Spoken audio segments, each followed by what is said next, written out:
still have time to work hand with her. Yeah, I know. With Cheryl Leader, whatever funds we received, we sent to her, and then we told her what checks we needed, she sent out the checks. She's a figure soul. Figure it out. Yeah, Shelley I told agree, me that's once a privately. She good goes, I just don't deal. want that. But it's a shame that we have so much talent. To extend. I did start building But you know, the cemetery isn't the same as it used to be. This guy seems to take over. You know, Dave was Yeah. going I don't think Shelley Yeah, was like but she wasn't a worshiper. No, but no, she did the music angle of it. But even she was one that they said we're no longer going to not that accept she wasn't students into your program as a, yeah, I, is it? Yeah. Well, that's And- the talk. And so last May, she was let's go. yeah. Well, and she's very happy. You know, at some There- point there would have to be a Your replacement. I think Tim Goodman was thinking Yeah. that if she retired, that he would Yeah. be kind of connected to us, and he might take that position. But then I said, intervene. Yeah, I was. I've had the opportunity Well, to have we are a in the meal or two process with of getting a him new pastor. and get to know him a little bit. Is And looking better for I actually texted Shelly a I couple don't days know ago how and much said, Yes, you knew what that's what I was "Is that going to be here? If he is, going on where let me know." He's not. He went to AGO and things were ugly and instead. we That lost happens. and so we are trying to do that. I also have a room mic here that I can boost it just as like that. You know, one time I played that record wasn't my favorite. It's like I love it. But you've got to know the repertoire. That's what you told me when I first met you and visited you there. You got to know the repertoire. Oh, that's right. This is where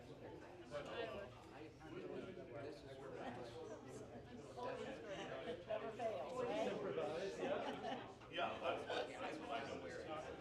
okay. Because she looks like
It must have been the second year. 25 Must have been second or third.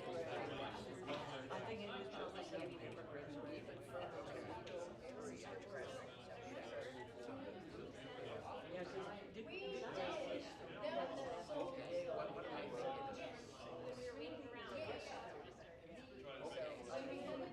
What was the third? when I get to that point, His primary, Well, his job I is mean, what all kinds of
patience. Just as a clarification, this is a repeat of yesterday's. Yeah, at one point it was 2, and then on the website it was listed as the same, and I think we just went with the same bit, just FYI, but it might end up being a little shorter. Hang on. It'll be shorter today. And it might go into some different things, but if you've heard the shtick already, you don't necessarily need to stay. It's like church, singing the same hymn. Yeah. Yeah. Sermon at the second service. It'll be tighter. I don't know. I don't think it is. It's on. Oh. No, it's not. Yeah. I heard something. Maybe it needs to be higher. It's on. Oh. Higher is better. Hello. You're on the screen. Talk As some long more. as everyone in here can hear you. Oh, you can all hear me, Yes. generally? Yeah, and we can hear it coming. Okay. All right. Welcome. So just a quick overview of this presentation.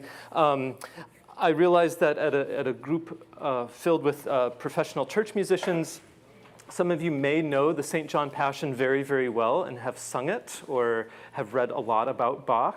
And then some of you, the whole idea of the St. John Passion and even some of this music might be new territory. So what this presentation is sort of kind of a middle ground that hopefully gives a little bit of both. We occasionally do a little bit of deep dive into history, sometimes keep the content pretty on the surface, because really you could take the St. John Passion and check out a whole armful of books and watch all of the performances and go to conference after conference and still not have talked about everything that could be talked about. So I'm hoping that in our time this afternoon you can kind of get a sense of where this piece falls, not only in Bach's lifetime, but in kind of a larger scope of musical settings of the Passion.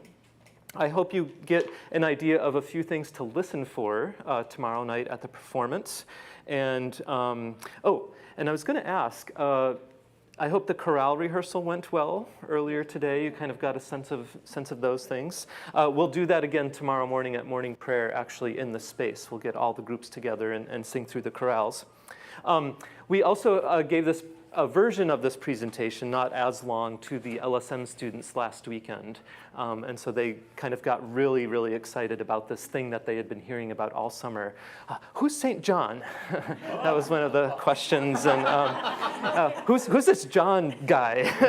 And why is he so passionate? You know. So we'll go through some of that, and hopefully at the end a little bit kind of bring it all together with maybe thinking a little bit about what this means for you in your parishes in terms of doing a passion, maybe not the St. John Passion, but the idea of telling the gospel story or proclaiming the gospel story in this way, either on the Sunday of the Passion or on Good Friday. So here we go. As you may know, this is a milestone Bach year, not only for the Passion, but we've got kind of a lot of milestones, starting last year with Bach in 1723, that he went to Leipzig, to the Thomaskirche, became cantor there. And so the 300th anniversary of that was something worthy of celebration. And he had a 27-year tenure there, so all the way up to 1750. So from 2023 to 2050.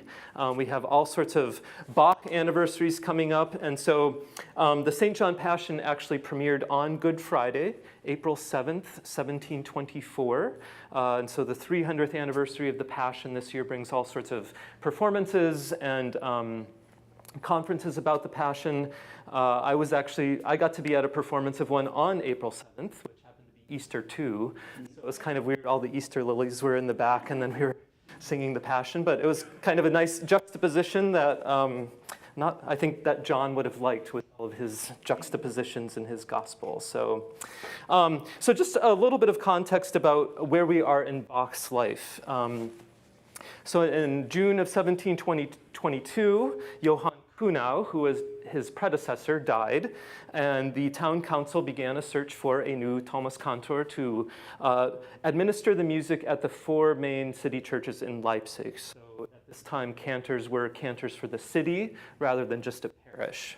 And their first choice was Telemann. They wanted Telemann to come from Hamburg, but Telemann did not necessarily want to leave the opera because it was a very lucrative career to be an opera composer, especially in Hamburg. Telemann had been in Leipzig, and he was friends with Bach. He was godfather to Bach's oldest son, Carl Philipp Emanuel Bach. So the town council starts looking for a cantor. Telemann said no. So they moved on to, I believe, Graupner. Graupner was not able to secure release from his job, which is something you had to do at the time. You had to ask permission to leave your job. Bach tried this, as you may know, in Weimar. He tried to take a different job, and the two dukes at Weimar said no, and they put him in prison for a month. So Bach spent some time in prison, well, prison-ish. I don't exactly know all the circumstances, but I'm sure he was still treated somewhat okay. And then they tried to get Foch, another composer. Foch wasn't able to do it. And so finally, the fourth choice was Bach. And after he signed his contract, I think sometime in the spring of 1723, one of the town councilors is recorded as writing or saying, you know, well, sometimes you just have to settle. For mediocrity. Yeah. So Bach arrived in May of 1723. There's a record of, you know, on May 23rd, 1723, the new Thomas Cantor arrived with 2 wagon loads, you know, all the children in tow, his many children, and a wagon of furniture and a wagon of musical instruments. And he set to work pretty quickly writing cantatas, both for town council events, so the installation of a new town council, and as well as the churches. And he's administering the 4 main city churches, so the St. Thomas Kirche, where there's the school there, which had actually been established back in 1284, that is the date for the charter of the church. And the choir school was established not long after that. So Bach's already going into a very established choir school tradition. And the town was quite proud of the choir school. And there were lots of alumni who helped support the choir school through donations. So it was quite an establishment that he was responsible for. He was also responsible for music at the Nikolai Kirche, and that's actually where the Passion was premiered. And the Passion performances would go back and forth between those 2 churches. Wherever the main cantata was, at one of those 4 churches, there would be supplemental groups of choir students that would go to the other places. So it was quite a revolving establishment, not unlike Lutheran summer music and all of the things that how we distribute musicians to different things. And then a few other places that have either been, were either cleared for other construction or, as in the case of the Neue Kirche, destroyed in the Second World War. The university, it was in the communist era, and the administrator in Berlin actually proudly proclaimed, "Das Kirche, der Kirche ist tot." Yeah. And they blew it up.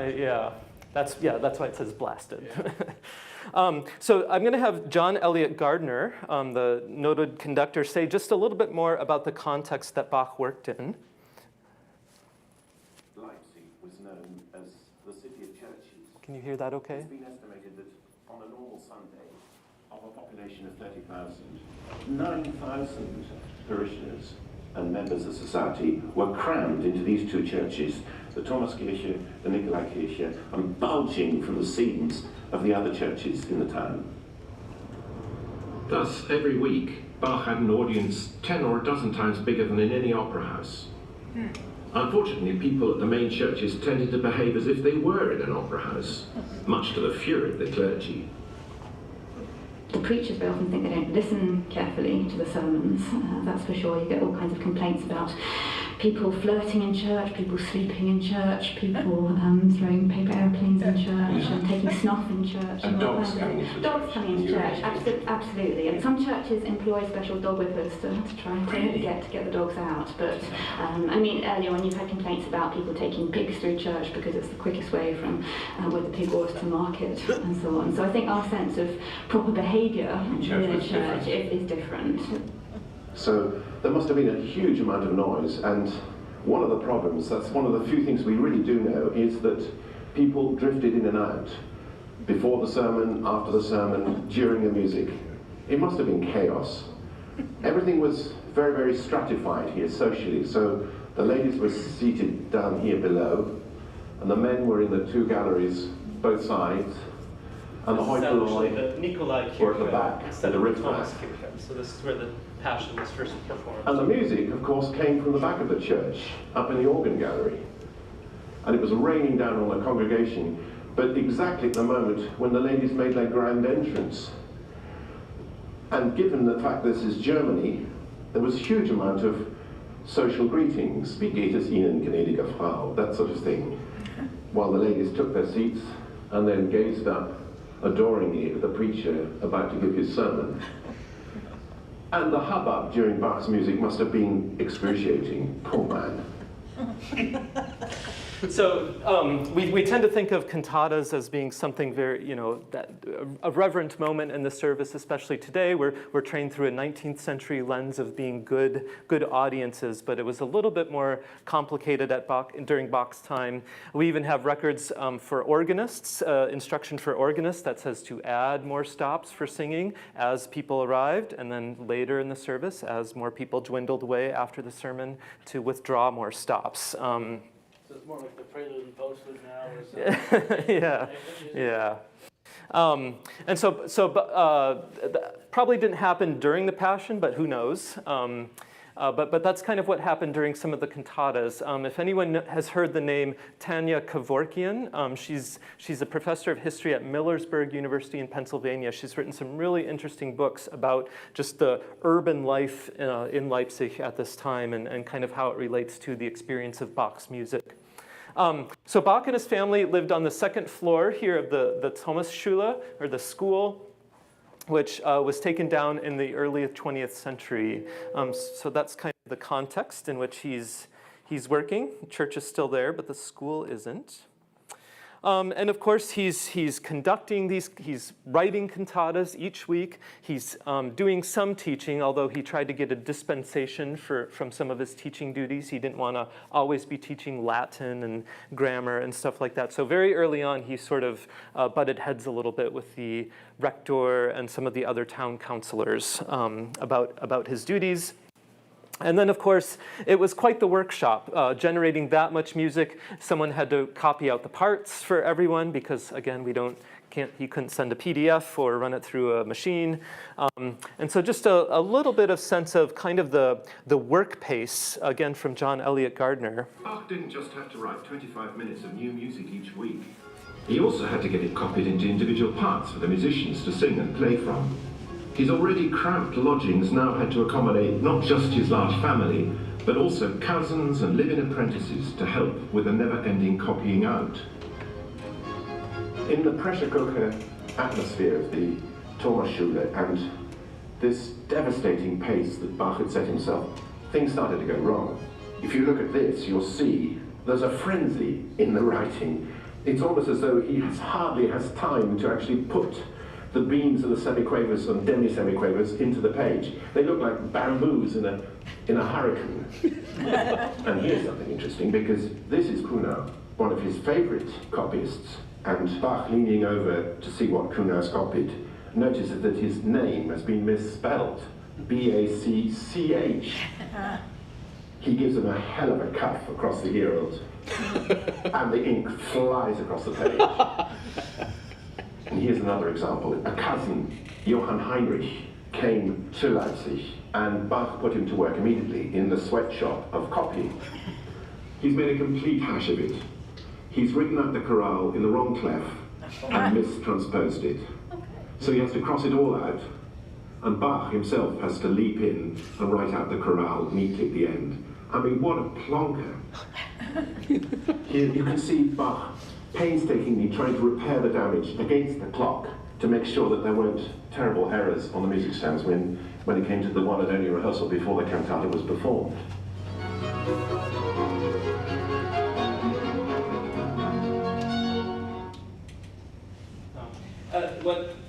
kind of fun to know about that backstory here at Lutheran Summer Music as well, because we kind of have our own little workshop of churning out parts, giving them to people, and then about 2 or 3 times a season, the students always really enjoy doing Holden evening prayer, and everyone, a lot of people bring their instruments hoping that they can get a part, so often we are quickly making Holden parts. Thankfully, we have finale that can just, transpose first, E-flat saxophone or whatever, but it's kind of fun to know that story and know that that tradition still exists. I'm sure for some of you, just got to crank out some parts, get them to everyone for Easter Sunday or for Christmas, things like that. So it was quite the operation.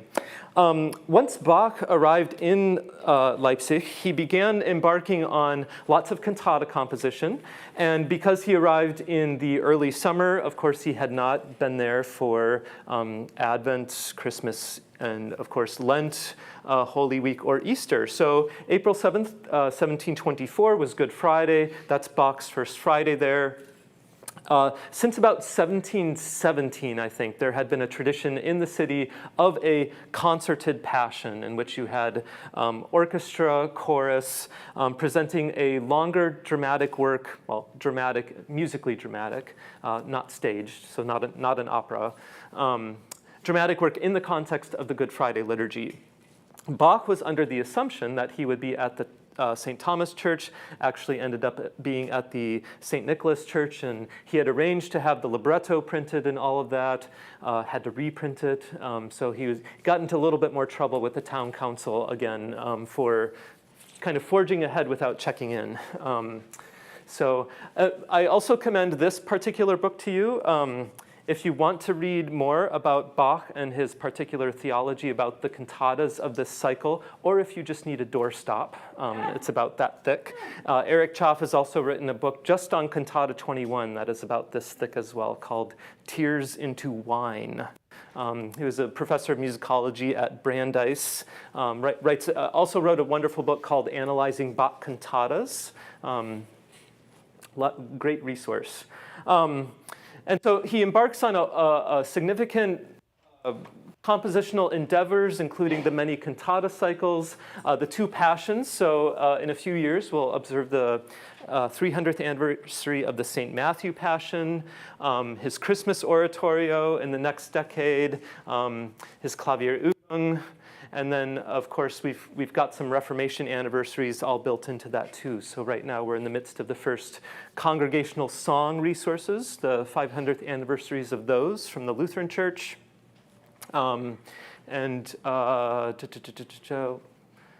going to say one more thing about that, but I forgot. So anyway, mark your calendars, plan ahead if you want. So a little bit more about, I'm going to kind of speed through some of these so we have a little bit more time for the music. Talked about that a little bit. That's actually the interior of the St. Thomas Church. So Bach got to know how to write for the orchestra in some of his earlier appointments. He was a court musician. He was probably most famous in Germany as an organist. But wrote for both secular and sacred purposes. He also became music director of kind of the concert series, the university concert series, the coffee house concerts in Leipzig, the Collegium Musicum. So the coffee cantata, we think, comes from this time. And of course, all these pieces are related to the Sunday readings. It was customary to split cantatas into 2 parts, before and after the sermon, so that's kind of related to the Passion structure. The St. John Passion has 2 parts. We will not have an hour-long sermon in between the parts tomorrow night. I'm just going to kind of skip through these. We know just a little bit about the approach to music in the services from Bach. There was a cantata page that he wrote out, whether as a reminder to himself or for someone else. He wrote out all the parts of the service in order. So he would be improvising some sort of preluding, perhaps based on whatever motet was sung, preluding or improvising on the Kyrie, So performed in a concerted manner, so probably with lots of instruments. What was those Missa Brevi, was Kyrie and Gloria, wasn't it? Or Well, this would have been for the first Sunday of Advent, I think, okay. so probably omitted. Yeah. So just lots of information from this time. We talked with the students about that there was a 3-hour service, which was very scary to them to think about that. And yeah, the stories, there are records of the boys in the choir loft, throwing stuff onto the girls on the floor, and, just getting into hijinks and shenanigans. And of course, as you may know, Bach was a diligent student not only of music and old treatises about counterpoint and older styles, but of course also about theology. And while he's in Leipzig, after he had composed the Passion though, but still had a significant theological library. Perhaps one of the most famous artifacts from that is the Bible that he acquired in 1733 or 1734, the Kalov Bible, which was an edition based on Martin Luther's translation. Oddly enough, was really not known about until 1934 when it was found in a farmhouse in Michigan. Yep. And then went to the seminary at St. Louis. There are facsimiles available here and there. There's one at Concordia University, Chicago. You can go see that. And I believe it has gone back to Leipzig now. It was interesting that they wanted to send it back to, originally going to send it back to Leipzig in the 30s, but the family said, no, we didn't want it to go to Nazi Germany. Yeah, so yeah, just for the people on the recording later, the family didn't want to send it, the family that owned the farmhouse didn't want to see something found in the 1930s sent back to Nazi Germany, so that's why it stayed in the States for a while and finally went back in 2019, 17, like that. It was after the wall went down. Yeah. One of the things interesting about that, all of the margin markings. Yeah. Go ahead. Yeah, so Bach, of course, did all sorts of margin markings. He did we talked about this yesterday, he did corrections if there was a typo or a mistake. And he also, what I really like and appreciate is that in all the passages in 1st and 2nd Chronicles about the temple musicians, he wrote next to one of the chapters, this chapter is the foundation of all God-pleasing church music. So, and the musicians performed their service in due order. Those passages like that. There's actually very few comments about music he does. Most of his comments are about relation to authority. Yes. Robin Lever has a book out that has lots of facsimile pages where he's translated a lot of these annotations and quotations, and to kind of go in Bach's mind a little bit through the annotations in his Bible, because Bach also wrote very little.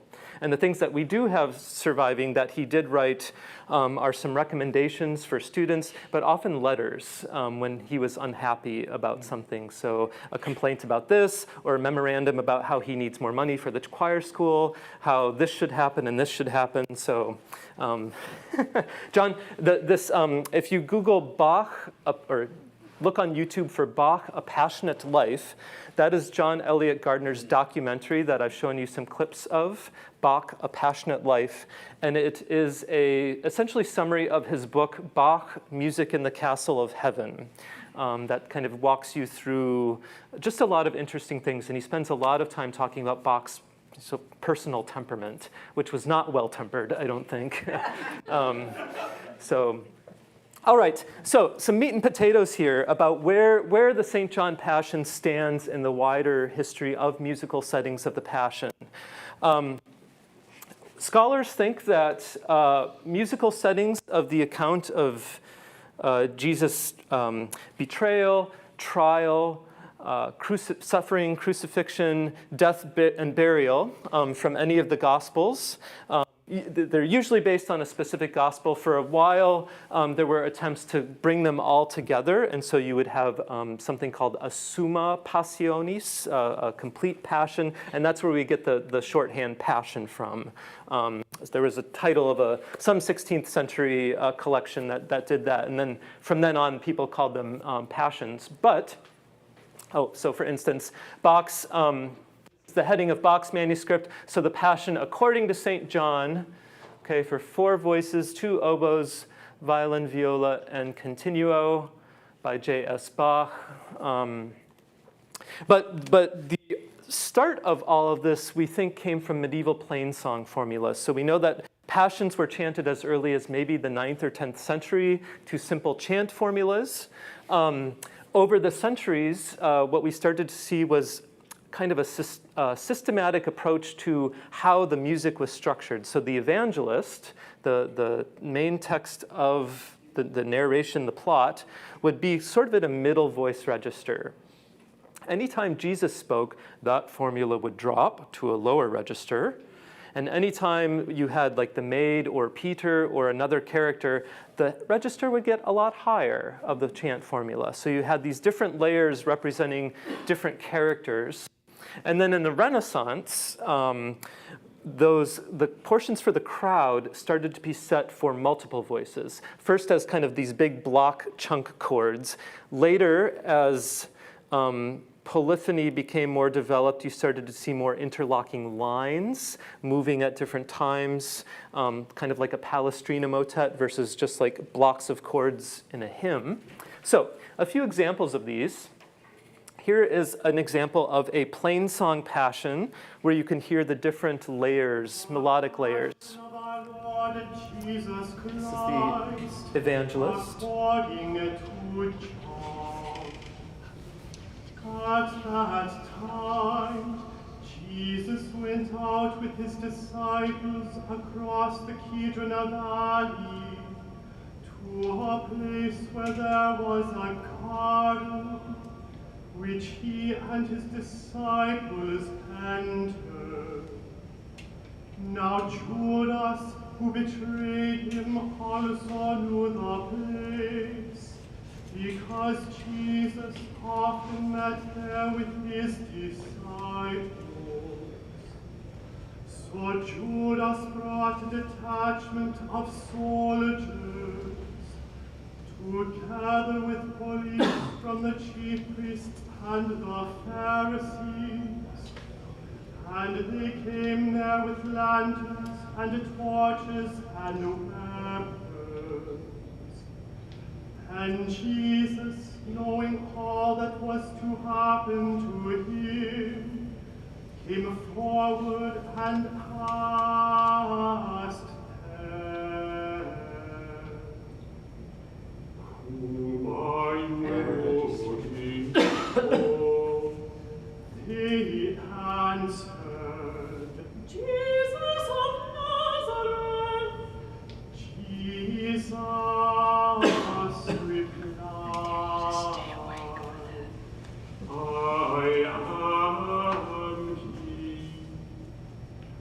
Judas, who So that formula is still in use in a lot of plain song settings of the Passion. Ormond Plater has several English translations that use that, and that can be made into different settings for as many voices as you need to do that. So the Passion, in addition to being read, if you'd like to do it musically, can be really sung on simple tones. It doesn't have to be very ornate, and then you might decide how to punctuate key moments with chorales, etc. So in Lutheran circles, the first Lutheran passions come from the 1540s from the pen of Johann Walter. Walter took the crowd sections as well as the beginning and set those chant melodies or also different chant melodies in 4 parts. And so you hear these blocks of harmony and then back to the formula, chant formula, then more blocks of harmony. And for at least the next 2 centuries, these were reprinted in Lutheran hymnals and brought forward. So even in one of the hymnals that Bach knew in Leipzig, some of Walter's melodies were in there. I'll talk a little bit more about the other ones, but this is a little bit of Walter.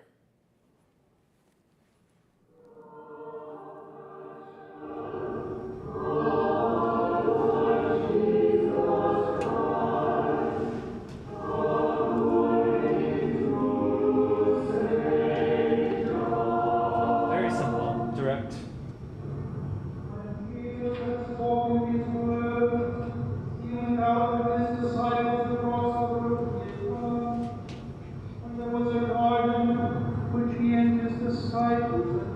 So that formula again. Now Judas betrayed him also in another place, for Jesus often met there with his disciples. So Judas, having procured a band of soldiers and some officers from the chief priests and the Pharisees, went there with lanterns and torches and weapons. Then Jesus, knowing all that would happen to him, came forward and said to them, "Whom do you see?" They answered him, "Jesus of Nazareth." Jesus said to them, William Byrd also did a setting like this.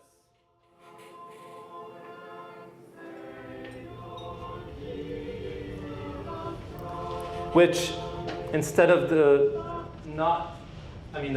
volume on the recording is low anyway, but you can still get Byrd's setting through Concordia Publishing House, translated into English, but you can see the blocks of sound there, so the homophony, and then back to the chant.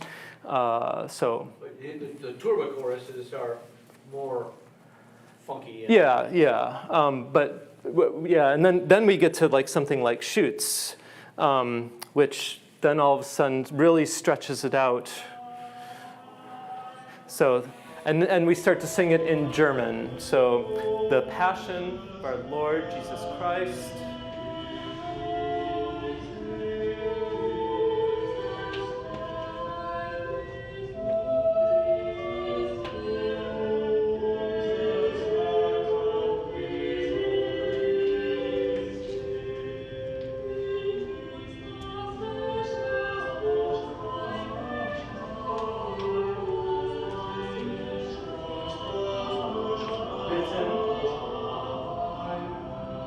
By the holy evangelist John.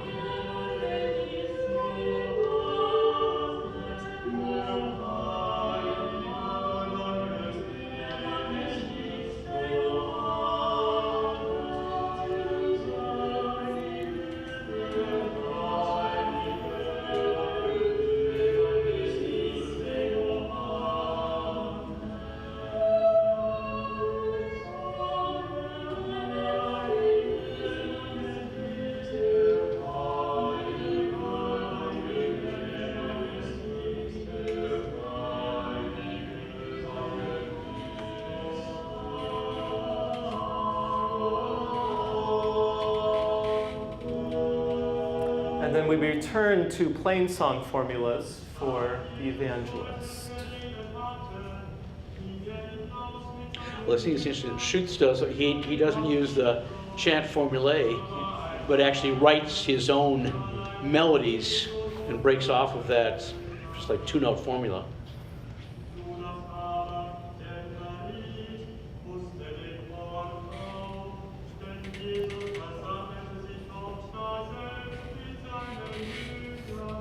If we skip ahead just a little bit, there might be a little bit more of the...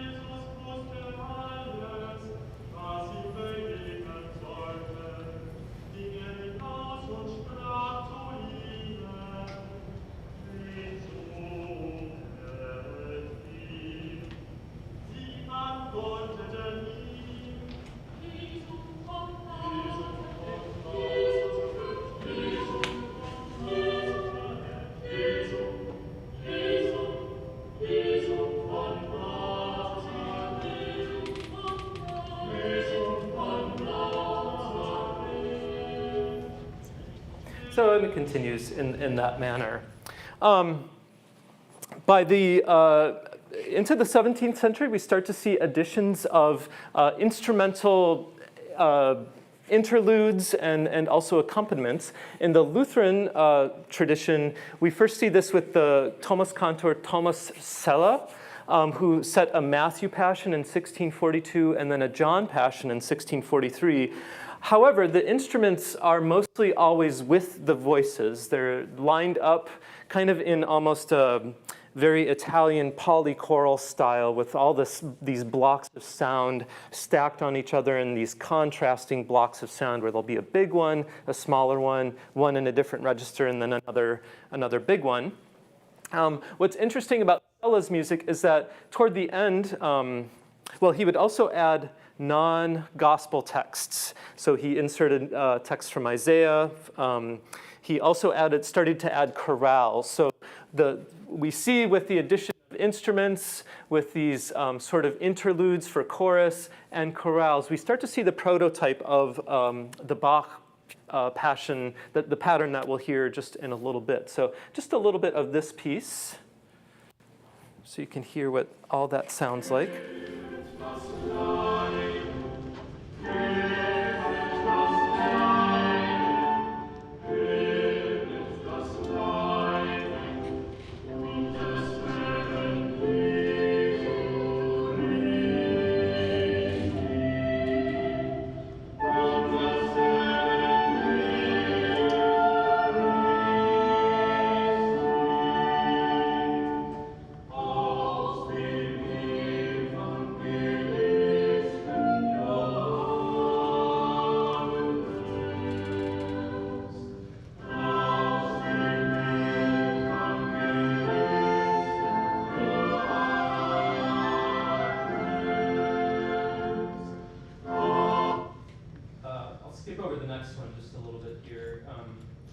By this time around, we're thinking...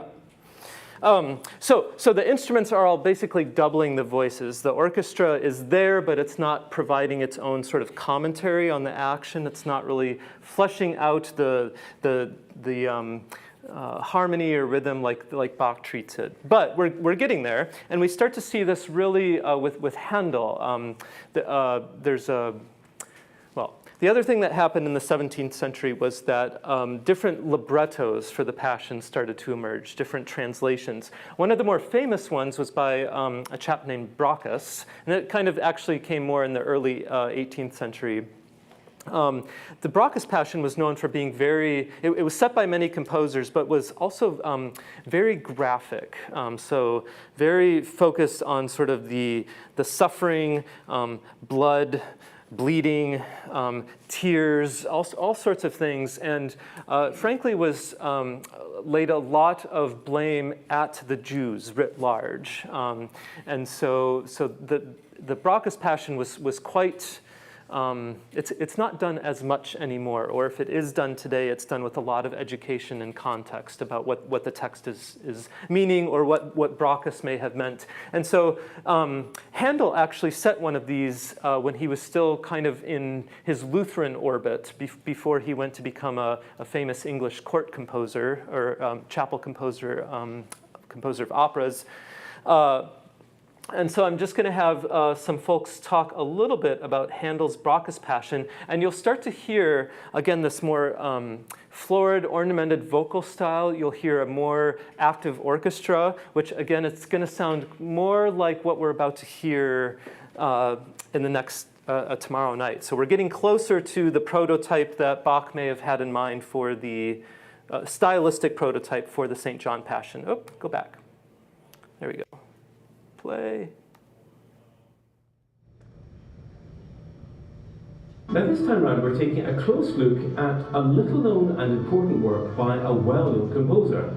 He is George Frederick Handel, but the work in question is his Brockus Passion, for which the first recorded performance took place during Holy Week in 1719. It tells the story of the final days in the life of Jesus. It takes us from the Last Supper through Jesus' arrest, trial, sentencing to death, and finally his crucifixion. So why is the Brockus Passion worth exploring? Two reasons. For every lover of Baroque music, this is a neglected work that deserves further exploration. It tells the Passion story in vivid and unflinching detail, drawing on the seemingly limitless musical and melodic imagination of this great German Baroque composer. Secondly, if you're familiar with the two great Passion settings of Johann Sebastian Bach, the John Passion of 1724 and the Matthew Passion of 1727, then this is definitely a work you should get to know. Once you hear the Brockes Passion, then lots of elements of those two later works fit into place. It's like the missing piece in the jigsaw. This Brockes Passion is something quite different, a throwback to Handel's Lutheran upbringing in Germany.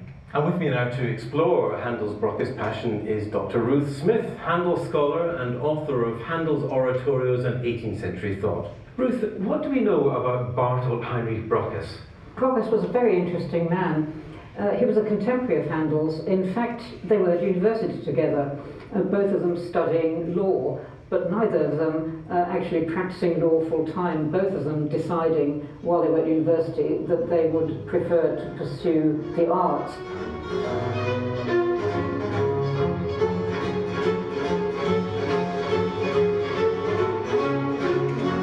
Some people have seen in the almost gruesomely graphic nature of some of the text about Jesus' suffering and the suffering of others in the work, the impact of the 30 Years' War, in which, just to put it in perspective, 4 times as many people died in Europe as did in the First World War. And Germany in particular was devastated, and Brock's text brings that very closely into focus, which I think may be one reason why 19th and 20th century musicologists drew back from it in some horror, because it is not compatible with the idea of the lofty spiritual. But it greatly humanizes the text, as does Brockes' treatment of all the individual characters. Above all, it is a work about human feeling and human emotion.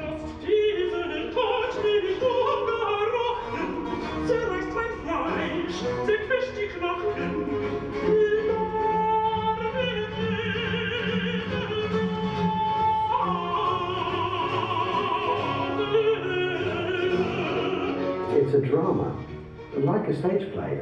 Unlike, I feel, the Bach Passions, where you have a lot of reported action. The evangelist is really central to both the John and the Matthew Passions by Bach. The evangelist in the Brockes Passion doesn't have that much. It's all about how the characters react to each other in a human way, and what they're feeling. So it's something you could actually really stage. There's real drama going on and real feeling and emotion between the characters. So yes, there's very much it's centered on that, the psychology between the characters. So that was written like 1719, you said? 17. Yeah. 17, oh, yeah. So after he was in Italy and yeah, and yeah, and all that. Okay. yeah. So from my speaker. So Leipzig was kind of a more conservative Lutheran Orthodox bastion, did not have an opera, so one wonders if Bach would have had, or if that opportunity would have been there, if he would have written more dramatic music, but probably not. But because of that, that's why the Passion tradition in Leipzig, that started a few years before Bach arrived, the concerted Passions, really kept true to the gospel. You know, one of the Gospels, in this case John, for 1724. So what I think... Does John Passion use some of the Brockes text? There's some of the arias did initially, and he brought in Matthew at a couple points as well, and then got in trouble for it. Yeah. And that's why we have a version from 1725 as well. So yeah, a few versions of Bach's first Passion outing did include some of the Brockes texts as arias, but not really any of the graphic the wholly graphic ones. So we talked with the LSM students a little bit too about what the experience of this would be like. And we talked a little bit about how John's gospel is a little bit different from the other gospels because of all these dualities and contrasts in it. We have these discourses, John's literary style of putting contrasting items next to each other. So, victory and defeat, things like that. And we talked a little bit about how the Christus Rex in the Chapel of the Resurrection would be behind the entire performance there with the cross, but yet the gilded Christ the King figure on that. So kind of a powerful symbol for the performance. And then we talked a little bit about what Bach did. And we started by looking at his manuscript from 1724 and asking the students just, to look at that for a second and think about what that might sound like. Or what do you see going on already in what Bach's doing? And one of the first things that they said, one of the first things they noticed was the bass. Or the bass line. And they said, well, someone said, he just wrote the same note. Is it boring? I'm like, well, no, not boring. What else? Something that's repeated over and over again kind of sets up tension. So we talked a little bit about that and said, could it be a heartbeat?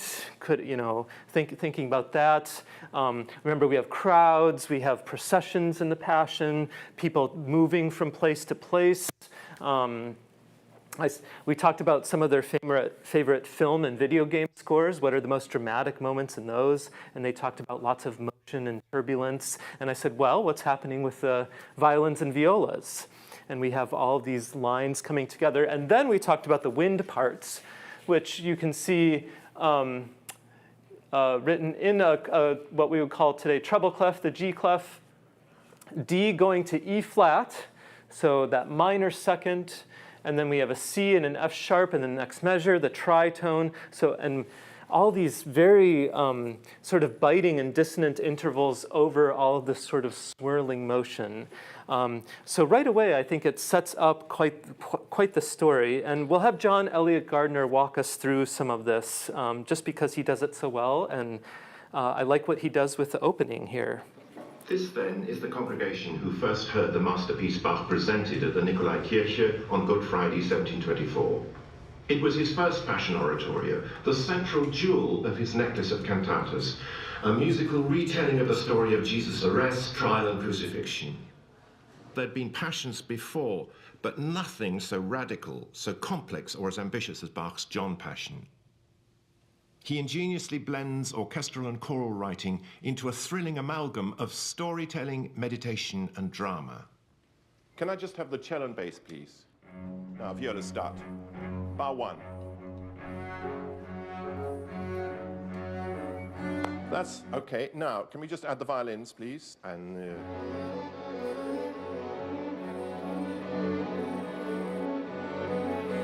good, that's it. Right, thank you. And just flutes and oboes, please. And one.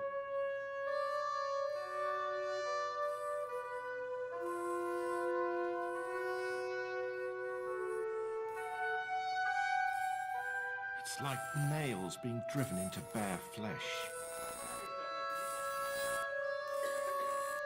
That's it, that's it, that's it. In this opening chorus, he does something which none of the other people have done, which is to set up a huge dynamic tension between this turbulence in the orchestra going on and this tremendous acclamation of Christ in Majesty.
Bach was not trying to write an opera.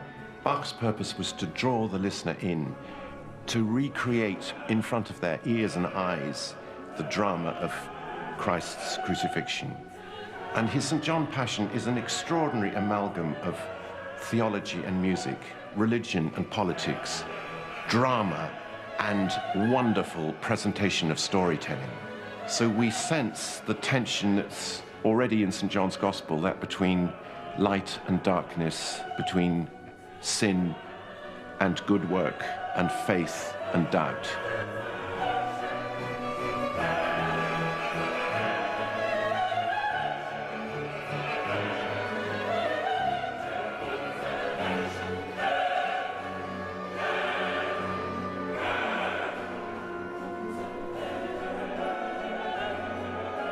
John is particularly remarkable because you could say that in his account of the Passion, everybody else suffers and is perplexed and agonized, and Jesus is utterly stable. I mean, he's not suffering, he's not under things, he sort of stands there Zen-like. over and above them. Zen-like. He's extremely enigmatic. Jesus antwortete, du sagst, ich bin ein König,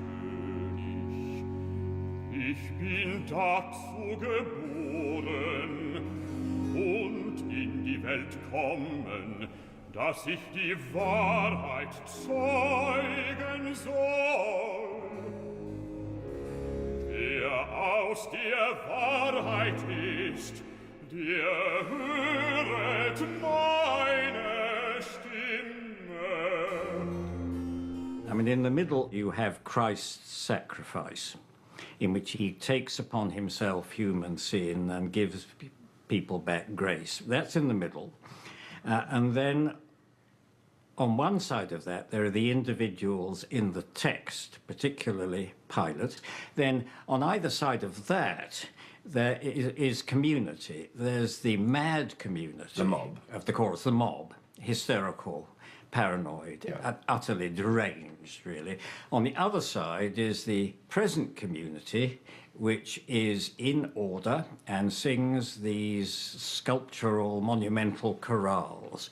So there you have, as you say, he ticks all the boxes. He includes the whole thing, the whole human thing, individual, social. And it's a reflection of Lutheran ordered society. It is. Skip ahead a little bit. So just a little bit more about the structures that you'll hear in the piece, if you're not familiar with it. The main text of the Passion Gospel itself starts with movement 2. Movement 1 is actually a chorus based on words of Psalm 8. O Lord, our governor. Acclamation that sets up the opening. And then we have... it's interesting that first had all times is 3 times. Yes, and descends. Yeah, as a Trinitarian invocation. Yeah, there's Eric Choff in that book I mentioned earlier also goes into those things as well as the key relationships and all of those. And yeah, if you want to have a conference on music theory, yeah, he'll be the one to do that.